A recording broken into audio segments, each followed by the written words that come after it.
சொல்ல போனோம்னா, இந்த உலகமே ஒரு ரிலேஷன்ஷிப்போட தான். இல்லன்னா ஒரு உறவோட தான் ஆரம்பிக்குது. இல்லன்னா ஒரு உறவோட தான் கனெக்ட் ஆயிருக்குது. அதே மாதிரி நாங்க ஏன் இயேசுவோட கனெக்ட் ஆகியிருக்கிறோம் அப்படின்றது தான் இந்த எபிசோட்ல பேச போறோம். நீங்க கேட்டுட்டு இருக்கிறது யார் சார் நீங்க? நான் உங்க பிரதீப்.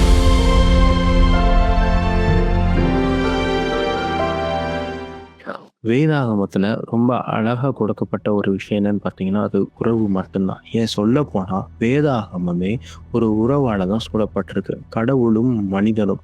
இந்த கடவுளும், மனிதனும் இருக்கிற அந்த ஒரு உறவ தான் நம்ம என்ன பண்றோம் அப்படின்னா, நம்ம அன்னைக்கு பார்க்க போறோம். நம்ம நெறைய பேரு இயேசுவ அறிஞ்சது என்னன்னா, அவர் எனக்கு ஜீவன குடுத்திருக்கிறாரு. அவர் எனக்காக மரித்தாரு. அவர் என்னுடைய பாவத்த சுமந்து தீர்த்தாரு. அதனால நான் அவர நேசிக்கிறேன். இல்லன்னா அவர் எனக்கு ஒரு விடுதலைய குடுத்தாரு. இல்லன்னா அவர் எனக்கு ஒரு ஆறுதலா இருக்கிறாரு. ஸோ அதனால நான் கடவுள நேசிக்கிறேன் அப்படின்னு சொல்லி நம்ம சொல்லுவோம். ஆனா, இந்த ஜீவனை குடுத்தார் அப்படின்றதுக்கு ரொம்ப ஆழமான ஒரு விஷயம் இருக்குது. அவர் ஏன் சும்மா நமக்கு ஜீவன குடுக்கணும்? ஒரு மனுஷன் தப்பு பண்ணிட்டான் அப்படின்னா, எல்லா மனுஷனையும் அழிச்சிட்டு ரீப்ளேஸ் பண்ணிரலாமே. ஆனா ஏன் தன்னுடைய ஜீவன கொடுத்து அவரோட அன்ப வெளிப்படுத்தணும் அப்படின்றத நம்ம இன்னைக்கு பார்க்க போறோம். ஆதியாகமம்ல தெய்வன் மனிதன படைக்கிறதே ஒரு ஸ்பெஷலா தான் படைக்கிறாரு. என்னன்னு பார்த்தீங்கன்னா, ஆகாயம் உண்டாகட்டும் சொல்லி வார்த்தையினால சொன்னாரு, உண்டாச்சு. ஜனங்கள் உண்டாகட்டும் சொன்னாரு, உண்டாச்சு. மிருகங்கள் உண்டாகட்டும் சொன்னாரு, உண்டாச்சு. ஆனா மனிதன மட்டும் நீ மனிதனா உண்டாயிரு அப்படின்னு சொல்லி சொல்லல. அவர் என்ன பண்ணாரு அப்படின்னா, களிமண்ணை எடுத்து மனிதனை உண்டாக்கி, தன்னுடைய சொந்த சுவாசத்தை மனிதனுக்கு என்ன பண்றாரு? குடுக்குறாரு. அதாவது தன்னுடைய ஜீவன மனிதனுக்கு என்ன பண்றாரு அப்படின்னா, டிரான்ஸ்ஃபார்ம் பண்றாரு. ஆனா, மனிதன் என்ன பண்றான்னா, அந்த ஜீவன வாங்கி மனிதனா மாறுனதுக்கப்புறம், ஒரு ஜீவன் உள்ள ஒரு ஜீவியா மாறுனதுக்கப்புறம், தன்னுடைய வேலைய அவன் ஆரம்பிச்சுட்டான். என்ன பண்ணிட்டான்னா, தேவன் வந்துட்டு பண்ணக்கூடாது அப்படின்னு சொன்ன ஒரு விஷயத்த என்ன பண்றான்? அவன் பண்றான். பாவம் அவனுக்குள்ள கடந்து வருது.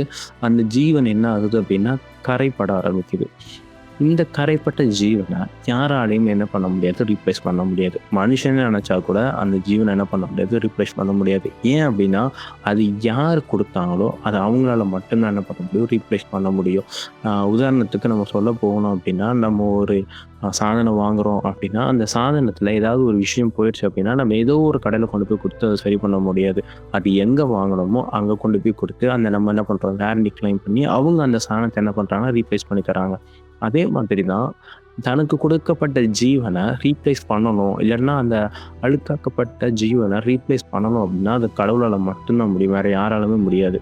ஆனா கடவுள் அந்த இடத்துல நினைச்சிருக்கலாம். ஓகே, அவனோட ஜீவன என்ன பண்ணிட்டான்? நான் கொடுத்த ஜீவன என்ன பண்ணிட்டான்? அவன் நஷ்டப்படுத்திட்டான். பாவம் பண்ணி அவன் இழந்து போயிட்டான். இனி அவன அப்படியே விட்டுறலாம் அப்படின்னு சொல்லி அவரு விடல. இந்த இடத்துல தான் அவருடைய உறவ இல்லன்னா அவருடைய அன்ப அவர் என்ன பண்றாரு? காமிக்க ஆரம்பிக்கிறாரு.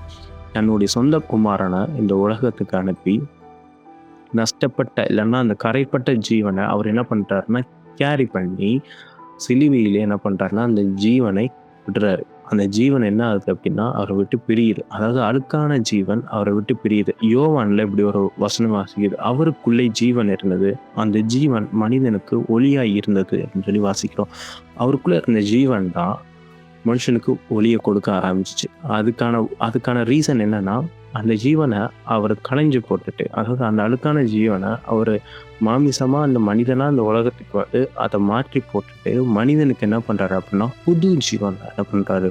குடுக்குறாரு. அதுதான் நித்திய ஜீவன். அந்த ஜீவன யாராலயுமே அழிக்க முடியாது. அந்த ஜீவன மனுஷனுக்கு குடுத்ததுக்கு அப்புறம் என்ன ஆகுறான் அப்படின்னா, மனுஷன் பிரகாசிக்க ஆரம்பிச்சுட்டான். ஒரு வசனம் இருக்கு. நீங்கள் உலகத்துக்கு ஒளியா இருக்கிறீர்கள் அப்படின்னு சொல்லி இந்த ஒரு வசனம் இருக்குது. அந்த வசனத்துக்கான மீனிங்கே இயேசு கிறிஸ்து அழுக்கான ஜீவனை நம்மள்ட்ட இருந்து மாத்திட்டு ஒரு புது ஜீவனை நமக்குள்ள வச்சதுனால நம்ம இந்த உலகத்துக்கு என்ன பண்ணிருக்கோம்? ஒளியா மாறிடுறோம். ஏன் சிலுவையில இயேசு கிறிஸ்து மரிக்கும் பொழுது உலகமே இருண்டுருச்சு. ஆனா ஒரே ஒருத்தவங்க மட்டும்தான் பிரகாசிச்சுட்டு இருந்தாங்க. அது மனுஷங்க மட்டும்தான். இயேசுவுடைய தலை குனியும் பொழுது மனிதனுடைய தலை நிமிரப்பட்டது. அதுதான் உண்மை. ஏன் அப்படின்னா, இயேசு கிறிஸ்து தன்னுடைய ஜீவனை கொடுத்து அவரோட அன்பை காமிச்சதுனால மட்டும்தான் மனுஷன் என்ன பண்றான் அப்படின்னா, இயேசு கிறிஸ்துவோடு கூட உறவுல இன்னும் ரொம்ப பலப்பட்டு நிக்கிறான். இதத்தான் நம்ம என்ன பண்றோம் அப்படின்னா, இயேசு எனக்காக ஜீவனை கொடுத்தார்.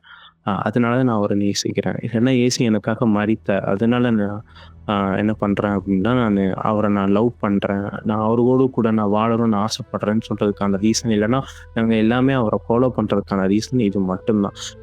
மத அடிப்படையிலயோ இல்லாட்டினா வந்துட்டு நாங்க சின்ன வயசுலேருந்து எங்க அப்பா, அம்மா கிறிஸ்டியனு. அதனால தான் நாங்க அவர ஃபாலோ பண்றோம். இல்ல வந்துட்டு நாங்க கன்வெர்ட் ஆனால் எங்களுக்கு இந்த சலுகைலாம் தருவேன்னு சொன்னாங்க. அதனால தான் நாங்கள் அவங்கள ஃபாலோ பண்ணுறோம். இல்லைன்னா கன்வெர்ட் ஆனால் நாங்கள் கிறிஸ்தவர்கள்னு சொல்லிக்கலாம் அப்படின்ற ஒரு பேருக்காக அப்படிலாம் எதுவுமே கிடையாது.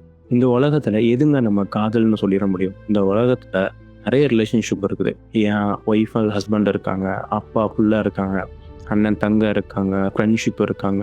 எல்லாருமே ஒரு சின்ன விஷயம் இல்லாட்டினா ஒரு உதாரணத்துக்கு சொல்லணும்னா, ஒரு ஹஸ்பண்ட் ஒய்ஃபுக்குள்ள யாராவது ஒரு ஆள் தவறு பண்ணிட்டாலோ, அந்த தவறை லைஃப் லாங் என்ன பண்ணுறாங்க அப்படின்னா, சுட்டி காட்டி அந்த அந்த அந்த ரிலேஷன்ஷிப் என்ன பண்ணுறாங்க அப்படின்னா, பிரேக் ஆகிற அளவுக்கு தன்னுடைய வெறுப்பை என்ன பண்ணிடுறாங்க, கொண்டு வந்துடுறாங்க.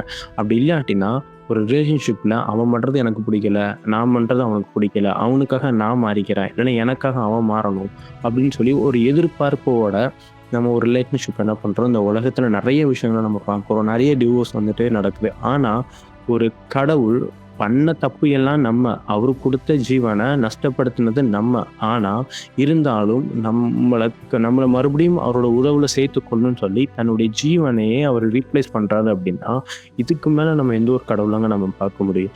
ஸோ அவரோட அன்புன்றது ரொம்ப ரொம்ப ரொம்ப பெருசு. ஸோ இதை புரிஞ்சுக்கணும் அப்படின்னா அவரோடு கூட பேசணும். அவரோடு கூட அந்த உறவை நம்ம என்ன பண்ணணும் அப்படின்னா நம்பணும். ஏசப்பா எனக்காக நீங்கள் வந்துட்டு உங்களுடைய ஜீவனை நீங்கள் கொடுத்துருக்கீங்க, அதை நம்புகிறேன் அப்படின்னு சொல்லும்பொழுது உங்களுடைய முகங்கள் பிரகாசிக்கப்படுது. நீங்கள் வந்து உலகத்துக்கு என்ன பண்ணுறீங்கன்னா ஒளியாக மாற ஆரம்பிக்கும். ஸோ இதை தான் இந்த எபிசோடில் கர்த்தர் ஏன் மூலிமா உங்ககிட்ட சொல்லணும்னு நினைக்கிறாரு. ஸோ இனிமேல் நீங்கள் வந்துட்டு ஒரு பழைய ஜீவனையோ இல்லாட்டினா ஒரு பாவம் அடைஞ்ச இல்லைன்னா நஷ்டப்பட்டு போன ஜீவனோடு கூட நீங்கள் இல்லை. நீங்கள் இப்போ இருக்கிறதே ஒரு நித்திய ஜீவனோடு தான் இருக்கிறீங்க. ஸோ இதை நீங்கள் நம்பும் பொழுது தேவன் உங்களை ஒரு நித்திய ஜீவனுக்குள்ளே உங்களுக்கு என்ன பண்ணுவார், கொண்டு போவார். ஸோ அடுத்த எபிசோடில் நான் உங்களை பார்க்குறேன். அதுக்கு முன்னாடி நீங்கள் இந்த சேனலை சப்ஸ்கிரைப் பண்ணிக்கோங்க, நோட்டிஃபிகேஷன் ஐக்கானை கிளிக் பண்ணிக்கோங்க, நிறைய பேருக்கு ஷேர் பண்ணி விடுங்க. ஸோ உங்களுடைய கருத்துக்கள் எதுவும் இருந்தாலும் எங்களோட கமெண்ட் பாக்ஸில் நீங்கள் தெரியப்படுத்தலாம். ஸோ அது எங்களுக்கு ரொம்ப உற்சாகத்தையும் அடுத்து நாங்கள் என்ன பண்ணலாம் அப்படின்றதையும் எங்களுக்கு தெரியப்படுத்தும். அதுவும் இல்லாமல் புதுசாக நாங்கள் என்ன பண்ணுறோம் அப்படின்னா இன்ஸ்டாகிராமில் சோல் நோட்ஸ் அப்படின்னு சொல்லி ஒரு விஷயத்தை நாங்கள் ஸ்டார்ட் பண்ணியிருக்கிறோம். அதாவது நாங்கள் வீக்குள்ளாக நாங்கள் கேட்டுட்டு இருக்கிற சாங் இல்லாட்டினா கடவுள் எங்ககிட்ட பேசுகிற, அதாவது பாடல் மூலமாக பேசுகிற அந்த வரிகளை நாங்கள் என்ன பண்ணுறோம் அப்படின்னா நாங்கள் போஸ்ட் பண்ணிகிட்ருக்கோம். ஸோ அதுக்கான நல்ல ரெஸ்பான்ஸை நீங்கள் கொடுத்துட்ருக்கீங்க. இன்னும் தொடர்ந்து உங்களுக்கு மனசில் தோன்றப்பட்ட வரிகள், அதாவது நீங்கள் பாட்டு கேட்கும் பொழுது நான் வண்டியில் போய்கிட்டு இருக்கும்போது எனக்கு இந்த வரி அவனுக்கு ரொம்ப டச் ஆகும் ப்ரோ, இந்த வரியை நான் கேட்டாலே நான் கடவுள் கூட இன்னும் ரொம்ப ஆழமாக போயிடுவேன் அப்படின்னு சொல்கிற அந்த வரிகளை நீங்கள் கமெண்ட் பாக்ஸில் நீங்கள் தெரியப்படுத்துங்க. கண்டிப்பாக நாங்கள் அது எல்லாருக்கும் நாங்கள் ஷேர் பண்ணுறோம். தொடர்ந்து நீங்கள் சப்போர்ட் பண்ணுங்கள். அடுத்த இப்போ சொல்ல பார்க்குறேன். அது வரைக்கும் டாட்டா, பை.